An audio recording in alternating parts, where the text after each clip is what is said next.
magnetismo. Obrigada, São Luís. A lei do magnetismo. E o que nos diz o magnetismo? Nós somos atraídos por pessoas, situações, de acordo com a forma como vibramos. Então, neste momento aqui, nosso companheiro Joel nos conduziu numa bela oração para que nós saíssemos do nosso estado comum, ou pelo menos comum para a maioria das pessoas, e nós elevássemos os nossos pensamentos até uma esfera mais alta, para que entrássemos em contato com a espiritualidade superior. Aos bons espíritos que certamente estão aqui dentro dessa casa, observando a cada um de nós e tratando das nossas necessidades. Lembrando sempre que necessidades são totalmente diferentes de vontades, né? Alguém pode ter o desejo de ganhar na loteria. Ontem, voltávamos eu e a minha filha num Uber e ele dizia, eu tenho muita vontade de ganhar aquele carro que vai ser sorteado. É uma BMW, resolve todos os meus problemas. É um desejo, não uma necessidade real. As nossas necessidades reais, espirituais, são sim observadas por aqueles que gostam de nós. E aí a gente fica na dúvida, né? Quem são os espíritos que gostam de nós? Será que nós vamos ter realmente espíritos que nos cuidam? Estaremos amparados, não estaremos? Apenas alguns, outros não? E aí, a letrinha ficou um pouquinho pequena, mas a gente vai lendo e vai compreendendo junto. Lá na questão 484 do Livro dos Espíritos, eles dizem o seguinte: os espíritos se afeiçoam de preferência a certas pessoas? A gente tem essa dúvida, né? Será que os espíritos cuidam de mim, gostam de mim? Quais serão os espíritos que estão ao meu entorno? E aí, os espíritos, os benfeitores, respondem a Kardec. Os bons espíritos simpatizam com os homens de bem, ou suscetíveis a progredir. Os espíritos inferiores, com os homens viciosos ou que podem viciar-se. Daí seu apego, resultante da semelhança de sensações. Então, aqui os espíritos dizem que nós atraímos, por uma questão de natural afinidade, espíritos que têm a ver conosco.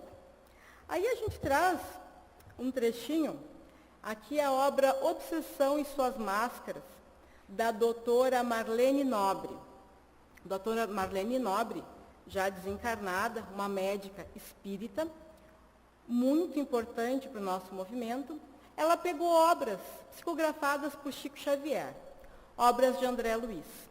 E nessa obra, ela organiza, ela pega, recolhe especificamente situações de obsessões que aconteceram. E aí ela nos traz uma análise desses relatos. Então aqui, conta-se lá nos primeiros capítulos, o caso de Cláudio Nogueira, que está presente na obra Sexo e Destino, que vocês poderão pegar, inclusive, na biblioteca da casa.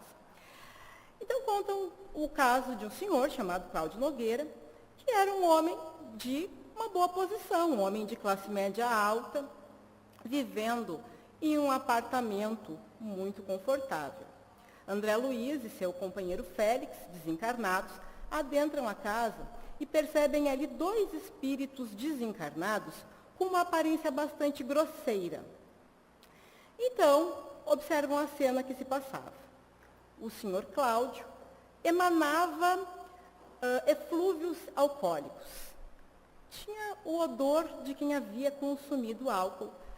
Seu cinzeiro era repleto, abarrotado, demonstrando também o abuso do tabaco.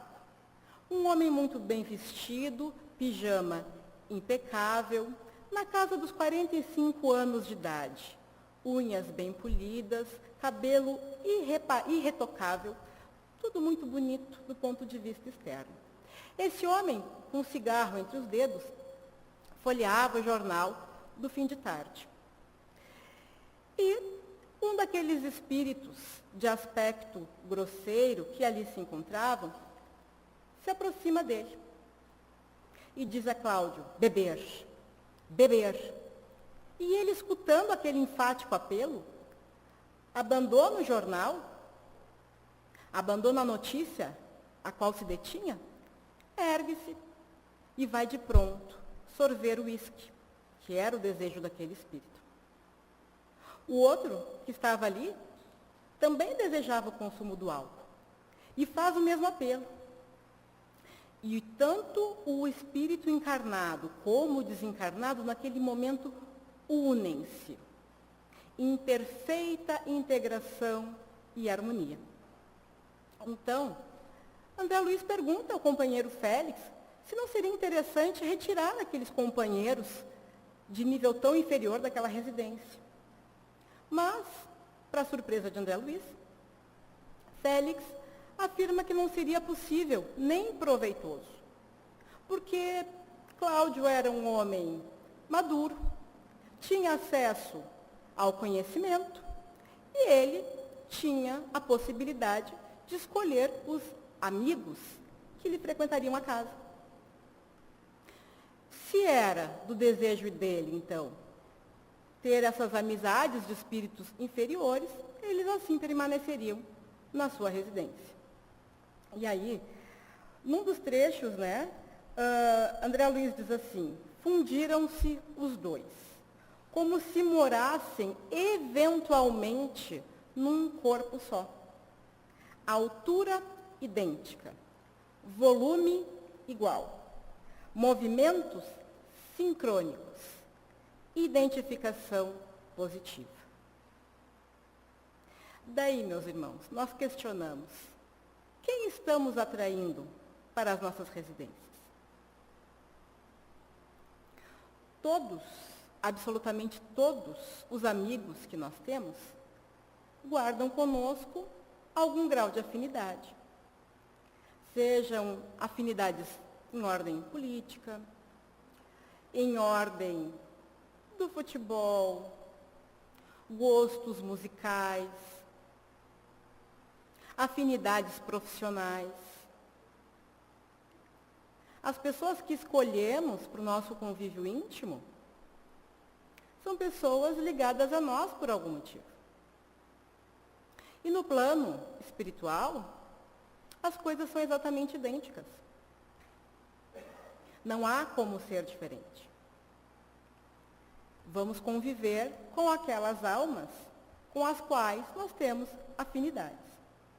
E aí, lá na questão 485, Kardec questiona: a afeição dos espíritos por certas pessoas é exclusivamente moral? E aí os espíritos respondem: a afeição verdadeira nada tem de carnal. Mas o espírito se apega a uma pessoa, nem sempre o faz por afeição, podendo existir, no caso, uma lembrança de paixões humanas. Então, meus irmãos, relembrando o que falávamos no início, somos espíritos imortais. E, em alguns dados momentos, em reencarnações anteriores, muitas vezes, suscitamos até por vaidade paixões.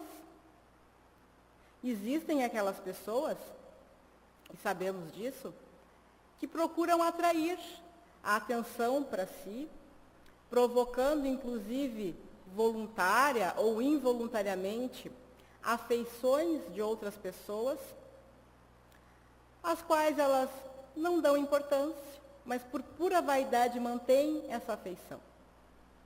É possível que esse carinho ou essa paixão gerada e alimentada, às vezes de forma irresponsável, se transmita e nós, de uma encarnação para outra, tenhamos alguns companheiros que podem ser apaixonados de uma forma equivocada por nós, nos auxiliando ou prejudicando, dependendo da situação.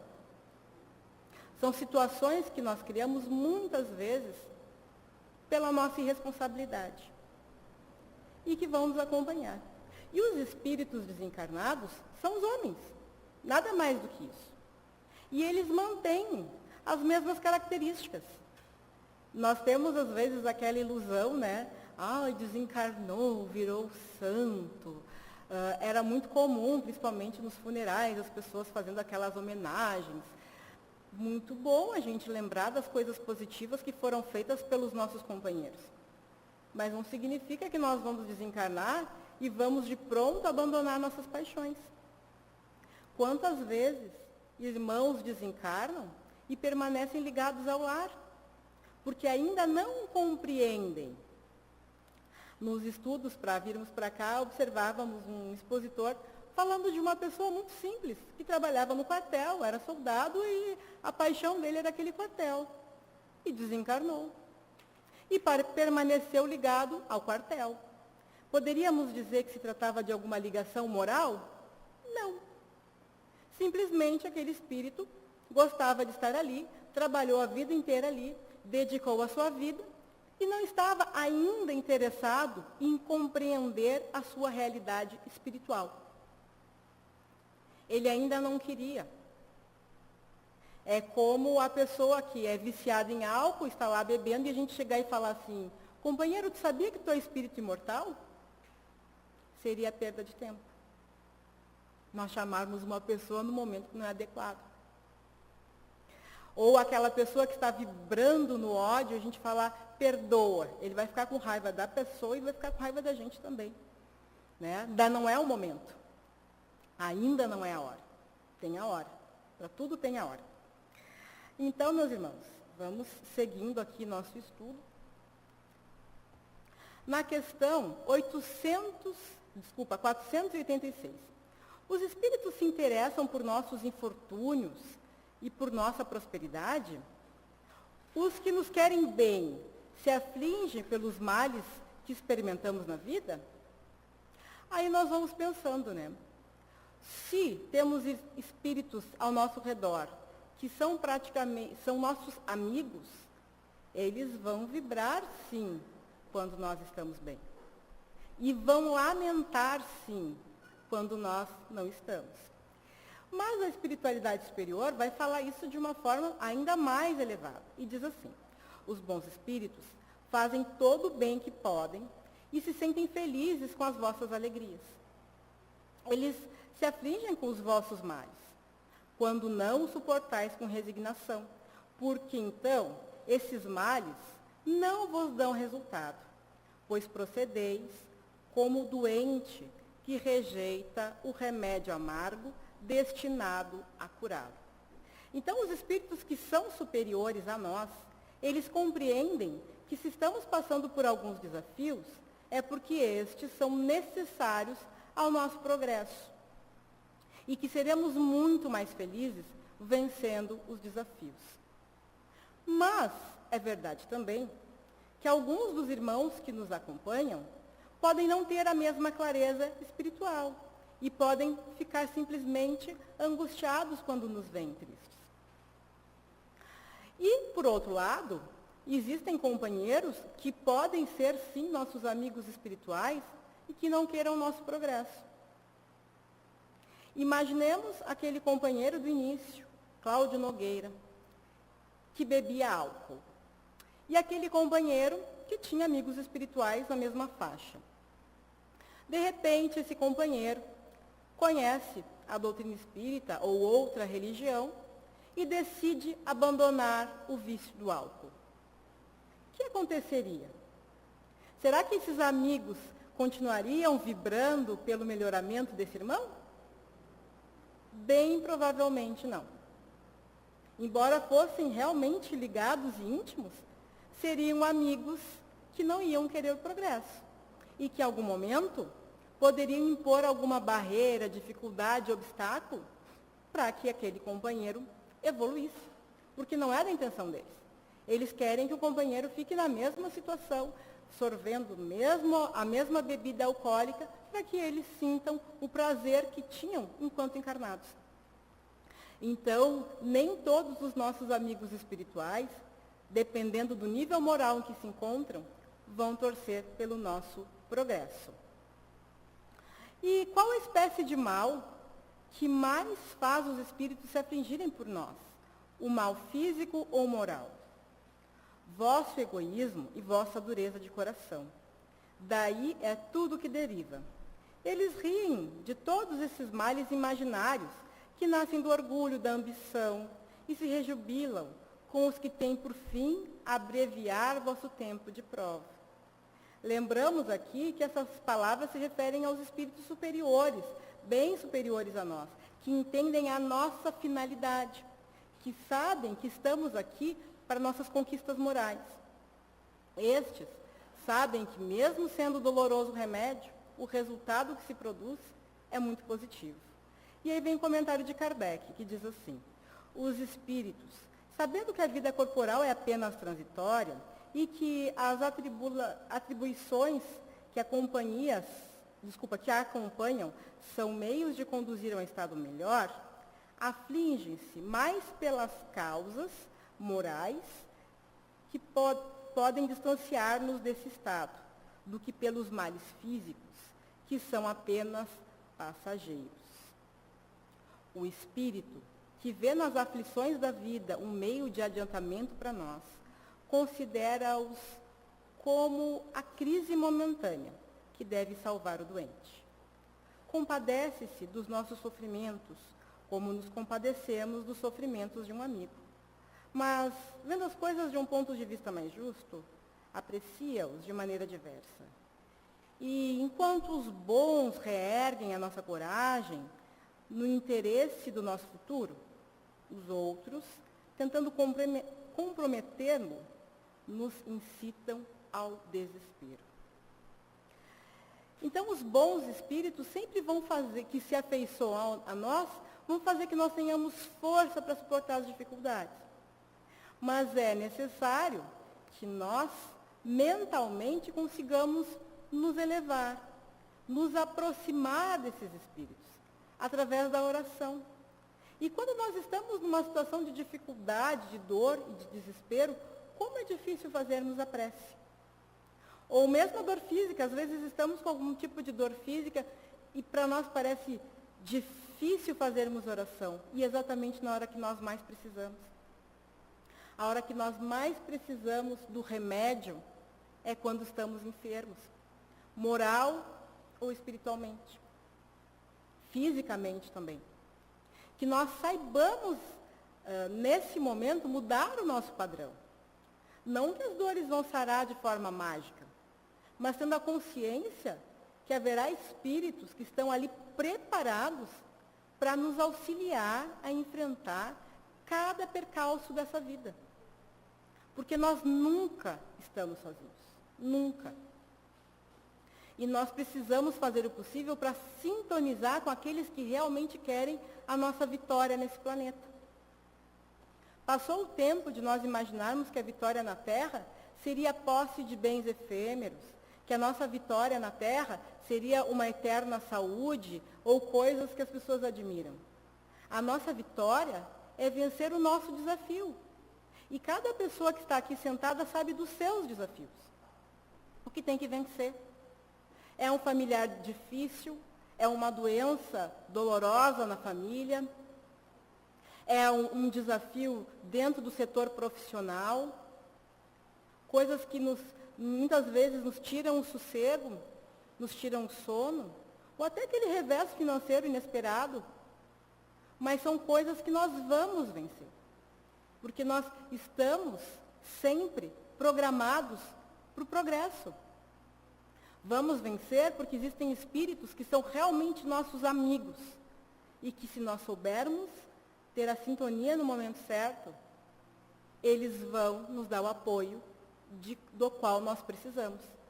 Aqui, nesse momento, estamos recebendo muito e nós nem pedimos, porque Deus é generoso nas suas bênçãos. Aí as nossas duas últimas questões, né?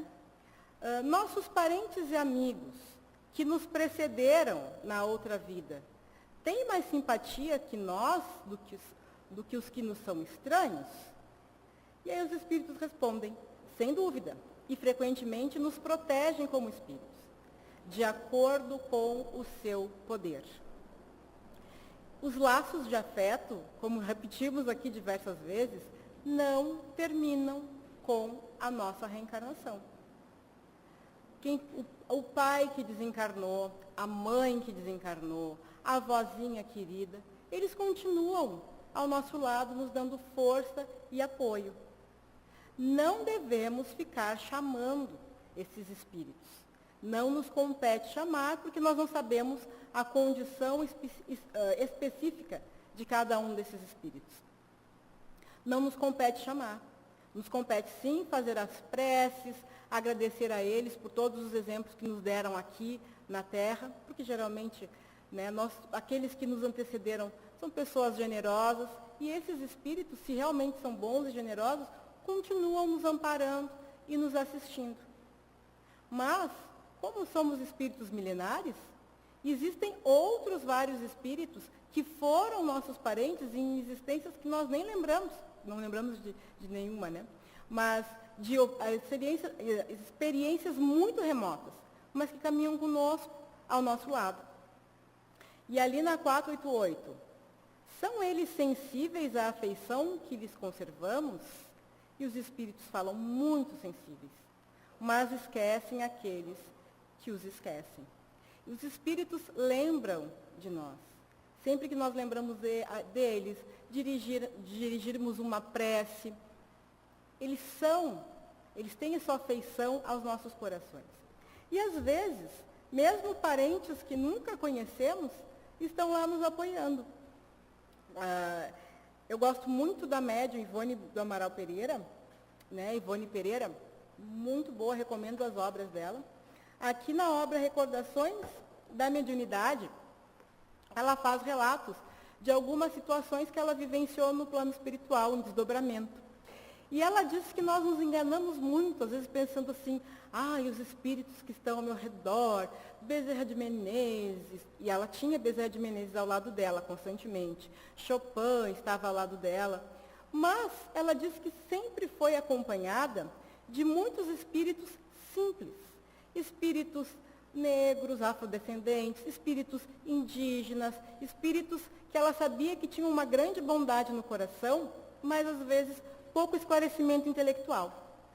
E ela relata que ela veio de uma família simples, uma família pobre do interior, uma casa muito grande, criavam alguns animais, eles tinham galinhas e tudo mais, e a casa dela sempre foi, a casa dos pais dela sempre foi um albergue. Então os andarilhos, moradores de rua, aquelas pessoas que não tinham paradeiro, eram levadas ou pela mãe ou pelo pai até a casa onde ela morava. Lá eram tirados os parasitas, eles eram convencidos a tomar banho, recebiam roupas limpas, e todos os filhos daquela família cuidavam desses moradores de rua como se fossem hóspedes muito importantes, chegando ao ponto de uma das senhoras, demente, exigir o cardápio que a mãe dela faria e os horários que as refeições deveriam ser servidas, né? E a família jamais protestou com aqueles pedidos bem descabidos. Eles serviam e atendiam. Então, ela atribui várias companhias espirituais que ela tinha, de grandes amigos, a esses espíritos, já desencarnados, né, depois, mas a essas pessoas que ela e os irmãos acompanhavam, atendiam e serviam sempre amorosamente.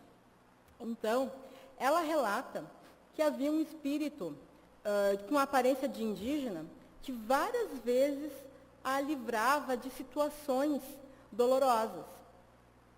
Ela, em desdobramento, às vezes em descuido, sem a oração, acabava em situações constrangedoras e ele ia atendê-la.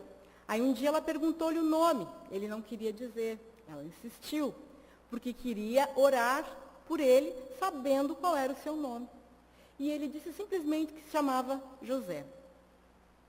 Mais tarde, ela fica sabendo que ele havia sido um parente dela nessa própria reencarnação. Ele era um ancestral indígena que ela teve. O carinho por ele cresceu.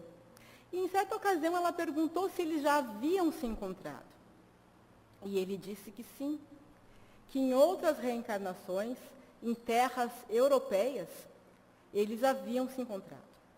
Mas como ele era um espírito de muitas dívidas, acometido por inúmeros erros, ele pediu a Deus a oportunidade de vir até as tribos brasileiras para, vivendo separado dos seus antigos afetos, progredir, auxiliando aqueles que estavam no seu entorno. E que ainda não se sentia feliz, porque ainda não havia reparado os débitos contraídos em outras encarnações. Mesmo não sendo um espírito perfeito, ele, como várias outras entidades espirituais, auxiliavam, aconselhavam, estavam no entorno, apoiando a médium, que tinha essa possibilidade de vê-los através da clara evidência. Nós, meus irmãos, não trazemos essa possibilidade. Muitos de nós, não podemos dizer todos, porque algumas pessoas nesse salão trazem essa faculdade mediúnica de forma mais desenvolvida. Mas nós todos tenhamos a certeza de que somos muito amados. Quando reencarnamos, Deus permite que grandes afetos venham conosco, ligados através dos laços familiares ou não. E quando desencarnamos, reencontramos vários outros afetos, queridos mesmo da nossa alma. Porque Deus não desampara ninguém. Tenhamos a certeza disso, de que jamais estaremos sós. E que Deus, na sua misericórdia, jamais vai nos desamparar. Muito obrigada, meus amigos, pela atenção. E, nesse momento, me despeço desse trabalho. Que Jesus, nosso Divino Mestre, nos abençoe e proteja.